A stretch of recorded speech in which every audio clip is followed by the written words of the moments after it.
2024-এর 15ই জুলাই। তখন ফুলে ফেঁপে উঠেছে অভ্যুত্থান। এদিনই প্রথম ঢাকা বিশ্ববিদ্যালয়ে আন্দোলনরত শিক্ষার্থীদের উপর হামলা চালায় ছাত্রলীগ। সেদিন সেই নৃশংস হামলায় প্রত্যক্ষভাবে জড়িত ছিলেন মহসিন হলের শিক্ষার্থী বোরহানুদ্দিন রাজন। সরকার ক্ষমতাচ্যুত হওয়ার পর মামলা হয় সেদিনের হামলাকারীদের নামে। তবে সেখানেও ছিল শুভঙ্করের ফাঁকি। খোদ সাদিক কায়েমী সুপারিশ করে কয়েকজনকে মামলার তালিকা থেকে বাদ দেওয়ার জন্য। এর মধ্যে অন্যতম রাজন। এমনই একটি স্ক্রিনশট এসেছে বাংলা নিউজের কাছে।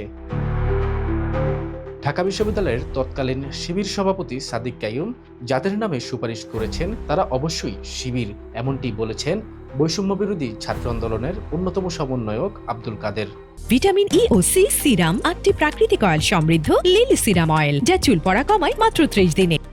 দেখেন, প্রথম কথা হচ্ছে তারা তো হামলার সাথে জড়িত ছিল, কিংবা বিগত সময় হচ্ছে নিপীড়ন নির্যাতনের সাথে জড়িত ছিল, স্পষ্ট কিন্তু ফুটেজ আছে।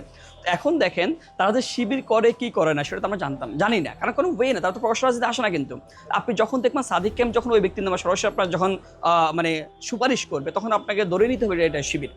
কারণ সাদিক কায়েম কোনো লিগের জন্য আপনি সে সুপারিশ করবে না, দলের জন্য সুপারিশ করবে না, সাধারণ শিক্ষার জন্য সে সুপারিশ করবে না। কারণ আরও তো 200-300 জনের নামে মামলা আছে। সাদিক কায়েম স্পেসিফিক কয়েকজন ব্যক্তির নামে তারা হচ্ছে কি সুপারিশ করছে। আরেকটা বিষয় দেখেন, ওই স্পেসিফিক ব্যক্তিরাই কিন্তু পরবর্তীতে সাদিক কিংবা সাদিক ভাইয়ের পিস ঘুরতেছে। কিন্তু তারা জামাতে, আপনি কীভাবে তাদের অনলাইন অ্যাক্টিভিজম, অফলাইন অ্যাক্টিভিজম, এগুলো দিতে বুঝতে সে শিবির। তো আমাদের মনে হয়েছে যে কি দেখেন সাদিকদের স্ট্র্যাটেজিটা কি, সেটা হচ্ছে তারা পূর্বে এদেরকে লেলিয়ে দিয়েছিল, কিন্তু লেলিয়ে দিয়ে এখন হচ্ছে আমাদের এদেরকে সেফ দিতেছে। এটা হচ্ছে তাদের কি স্ট্র্যাটেজি, এর বাইরে কিছু নাই। কিন্তু এরা পূর্বে লেলিয়ে দিয়েছে, এখন সেফ দিচ্ছে। আর এদের শিবির না হলে সাদিক কায়েম সুপারিশ করতো না, এটাই স্পষ্ট।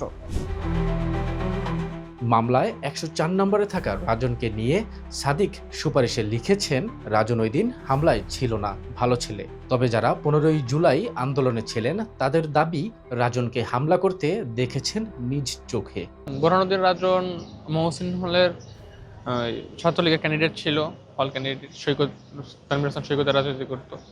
15 জুলাই যখন হচ্ছে আমরা মিছিল নিয়ে নারীদের নেতৃত্বে বা নারীর সামনে নারীরা ছিল, নাহিদ ভাই স্লোগান দিচ্ছিল, মিছিল নিয়ে হচ্ছে আমরা সুদর্শন হলের গেটে যাই। তখন আমি নাহিদ ভাইকে বললাম যে ভাই, ওই সুদর্শন হল থেকে মহসিন হল থেকে হচ্ছে অ্যাটাক হইতে পারে। বলতে না বলতে মহসিন হলের ক্যান্ডিডেট রাজন জিহাদ আরবি ডিপার্টমেন্ট সৈকতের অনুসারী, আবার হচ্ছে সজীব সঙ্গীত ডিপার্টমেন্ট সাদ্দামের অনুসারী, আবার সাজিদের ডিপার্টমেন্ট আমি জানি না, বরিশাল বাড়ি, ও হচ্ছে ইনানের অনুসারী। তারা যত হল ক্যান্ডিডেট যারা ছিল সবাই হচ্ছে অ্যাটাকে যাচ্ছে আমাদেরকে মারার জন্য। তো তখন হচ্ছে আমাদের অবস্থা অনেকটা স্যান্ডউইচের মতো, দুই পাশ থেকে আমাদের অ্যাটাক করতেছে। রাজন ছিলেন ঢাকা বিশ্ববিদ্যালয় শাখা ছাত্রলীগের যুগ্ম সাধারণ সম্পাদক। রাজনীতি করতেন সাধারণ সম্পাদক তানভীর হাসান সৈকতের গ্রুপে। এরপরেও কেন তার নামে সুপারিশ জানতে একাধিকবার যোগাযোগের চেষ্টা করা হয় সাদিকের সঙ্গে, তবে তার সঙ্গে যোগাযোগ স্থাপন করা যায়নি। শুধু রাজন না, একই হোয়াটসঅ্যাপ বার্তায় আরও অনেকের নামেই সুপারিশ করেন বর্তমান ডাকসু ভিপি। তাদের বিরুদ্ধেও আছে প্রত্যক্ষ হামলার অভিযোগ। প্রশ্ন এখন একটাই, তারা কি আসলে ছাত্রলীগ বেশে শিবিরের সঙ্গে যুক্ত ছিলেন? হাবিবুর রহমান শান্ত, বাংলা নিউজ 24, ঢাকা।